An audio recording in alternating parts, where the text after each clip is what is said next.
আজকে আর বলার তো কোনো ভাষা নেই, কারণ আমাদের মা আমাদের ছেড়ে চলে যাবেন আমরা চিন্তাও করিনি। আমাদের আশা ছিল আমার মা আমাদের ফিরে আসবেন, আমরা শেষ দিন পর্যন্ত ভেবেছি মা উঠে ফিরে আসবেন, কিন্তু আজকে আমাদের শুধু আমাদের না, এই দেশ অনেক অভিভাবক শূন্য হয়ে গেলেন। আর কিছু বলার আসলে ভাষা নেই। আর আমরা ছাত্র জীবন থেকে ম্যাডামের সান্নিধ্য পেয়েছি, আজকে আমরা ভুলতে পারছি না ম্যাডামকে।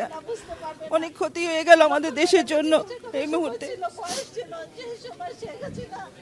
এত বড় একটা কারাগারে তাকে একটা কয়েদি হিসেবে সেই কারাগারে রেখেছেন, যে কথা চিন্তা করলে এখনো শরীরে লোম দাঁড়িয়ে যায় যে ওনাকে কিভাবে এত বড় একটা জেলখানায় একটা মাত্র কয়েদি হিসেবে সেখানে রেখেছেন। তার ফাতেমা একমাত্র তার সঙ্গী, আর কেউ তার সাথে ছিল না।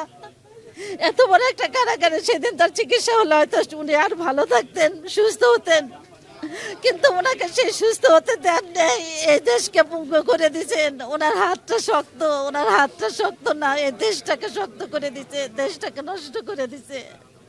ওনার সুচিকিৎসা পেলে উনি হয়তো আরো ভালো থাকতেন।